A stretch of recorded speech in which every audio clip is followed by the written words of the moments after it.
शिवजयंतीनिमित्त मोफत आरोग्य तपासणी शिबिराचे आयोजन. जन आरोग्य योजनांचा लाभ घेण्याचे गॅलेक्सी हॉस्पिटल प्रशासनाचे आवाहन. पेण शहरात शिवजयंतीनिमित्त सामाजिक बांधिलकी जपत गॅलेक्सी मल्टीस्पेशालिटी हॉस्पिटल येथे 19 फेब्रुवारी रोजी मोफत आरोग्य तपासणी शिबिराचे आयोजन करण्यात आले. हिंदवी स्वराज्याचे संस्थापक छत्रपती शिवाजी महाराज यांच्या जयंतीचे औचित्य साधत हा उपक्रम राबविण्यात आला. कार्यक्रमाची सुरुवात मान्यवरांच्या हस्ते छत्रपती शिवाजी महाराजांच्या प्रतिमेस पुष्पहार अर्पण करून पूजनाने झाली. यावेळी उपनगराध्यक्ष निवृत्ती पाटील, मुख्याधिकारी जीवन पाटील, माजी नगरसेवक संतोष पाटील, उद्योजक प्रशांत पाटील, उद्योजक रफिक झटाम तसेच पत्रकार विजय मोकल उपस्थित होते. उपस्थित मान्यवरांचा शिवप्रतिमा व गुलाब पुष्प देऊन सन्मान करण्यात आला. या आरोग्य शिबिराचे वैशिष्ट्य म्हणजे रुग्णांसाठी मोफत ECG तपासणी, मोफत रक्त तपासणी तसेच मोफत औषधांचे वितरण करण्यात आले. पेण तालुक्यातील अनेक नागरिकांनी या शिबिराचा लाभ घेत आपल्या आरोग्याची तपासणी करून घेतली.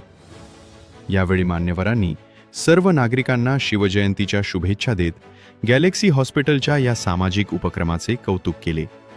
पण ह्या योजनेचा आपल्याला सगळ्यांना फायदा हो असं नाही मी म्हणत की फायदा झाला पाहिजे, कारण माझी तरी अपेक्षा आहे की कोणीच ॲडमिट झालं नाही पाहिजे. कारण की आपण या योजनेचा फायदा घ्यायचा असेल तर कोणाला तरी आजारी पडायला लागतं.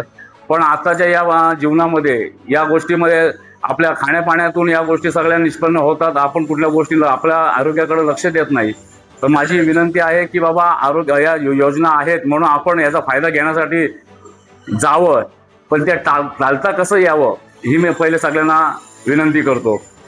आताच्या धाकधुकीमध्ये आपल्या स्वतःच्या आरोग्याची काळजी घेणं महत्त्वाचे आहे. मगाशी सरांनी सुद्धा सांगितलं की पिण्याचा जो पाणी आहे त्याचा साठा जो आपण करून ठेवतो त्याचा कितीपर्यंत साठा करायला पाहिजे ते पण, कारण की ह्या सगळे रोगराई होतं हे पाण्यातून आणि खाण्यातून या गोष्टीच होतात. तर याची गोष्टी आपल्याला पाळून करायला पाहिजे. शासनाच्या महात्मा ज्योतिराव फुले जन आरोग्य योजना, आयुष्यमान भारत, प्रधानमंत्री जन आरोग्य योजना या सुद्धा आपल्या या गॅलेक्सी हॉस्पिटलमध्ये सुरू होत आहेत, कार्यान्वित होत आहेत. आणि आपण बघतो की आपल्या रायगड जिल्ह्यामध्ये अलिबाग असेल, पेण असेल तर मल्टीस्पेशालिटी हॉस्पिटल किंवा अशा आरोग्य योजना राबवणाऱ्या जे शासनाच्या आरोग्य योजना आहेत ते राबवणारे हॉस्पिटल्स खूप कमी असतात. आणि ती आज गॅलेक्सी हॉस्पिटलने आपल्या पेणसारख्या भागामध्ये आता सरांनी घोषणा केल्याप्रमाणे ह्या सुरू होते. निश्चितपणे पेण तालुका, ग्रामीण आणि आजूबाजूचा परिसर यांना निश्चित नागरिकांचा आरोग्याचा फायदा होणार आहे. तरी मी पण या निमित्ताने गॅलेक्सी हॉस्पिटल, सर्व डॉक्टर स्टाफ आणि सर्व स्टाफना शुभेच्छा देतो. त्याचप्रमाणे नागरिकांना आवाहन करतो की त्यांनी या योजनांचा, त्याचप्रमाणे हॉस्पिटलच्या मल्टीस्पेशालिटी सेवांचा जरूर लाभ घ्यावा. हॉस्पिटलचे डायरेक्टर रत्नदीप गवडी यांनी छत्रपती शिवाजी महाराजांच्या कार्याचा गौरव करत महाराजांनी रयतेच्या कल्याणासाठी घेतलेल्या निर्णयांची माहिती दिली. तसेच हॉस्पिटलमध्ये महात्मा ज्योतिबा फुले जन आरोग्य योजना व आयुष्मान भारत, प्रधानमंत्री जन आरोग्य योजना सुरू झाल्याची माहिती देत नागरिकांनी या योजनांचा लाभ घ्यावा असे आवाहन केले. महाराजांचं मत असं होतं की बलवान प्रजा असेल तरच आपलं स्वराज्य हे अबाधित राहू शकतं. त्या हिशोबानेच त्याच विचारातून प्रेरणा घेऊन गॅलेक्सी हॉस्पिटल आणि आमचे सर्व टीम दरवर्षी शिवजयंतीला एक मोफत आरोग्य शिबिर आयोजित करतात. तर मोफत आरोग्य शिबिर म्हणजे काय की प्रत्येक वेळेस आपण खेडेगावात आजूबाजूला कुठे ना कुठे आरोग्य शिबिर बघतो. त्या आरोग्य शिबिरामध्ये काय होतं, चेकअप केलं जातं आणि बोलले जातात की चला ह्या इथून जावा, औषधे घ्या, इथं जा, रक्त तपासण्या करा.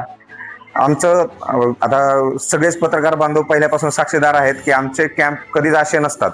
आरोग्य शिबिरामध्ये तुम्हाला इथेच रक्त तपासणी होते, इथेच तुम्हाला औषधही फ्री मोफत वाटली जातात. या सर्व ज्या योजना मी आता आज आयोजित केलेल्या आहेत, कंप्लीट ब्लड काउंट आहे, रक्ताची शुगर आहे चेक करणं, त्याशिवाय ECG आहे, डॉक्टरांचा मोफत सल्ला आहे, मोफत औषधी आहे, या सर्वाचा तुम्ही लाभ घ्याच. त्याशिवाय आज सर्व पेणकरांना आणि पेणवासियांना, पेण तालुक्यातील सर्व लोकांना एक आनंदाची गोड बातमी द्यायची होती की मागच्या 22 जानेवारीला जेव्हा या हॉस्पिटलचं उद्घाटन झालं त्या दिवशी आपण मान्यवर म्हणून खासदार सुनील तटकरे साहेब यांना बोलवलेलं. त्यांनी पण भाषणामध्ये उल्लेख केला होता की या हॉस्पिटलला मी लवकरात लवकर जेवढेही आरोग्य जन योजना आहेत शासकीय, त्या लवकरात लवकर आम्ही लागू करू. तर ते जवळपास आम्ही 1 वर्ष पाठपुरावा केल्यानंतर आता आपल्या हॉस्पिटलला महात्मा फुले जन आरोग्य योजना आणि त्यालाच आता पंतप्रधान जन आरोग्य योजना असंही म्हटलं जातं, हे आपल्या हॉस्पिटलला आजपासून लागू झालेली आहे. आपण पाहत आहात शिवतेज समाचार न्यूज चॅनेल.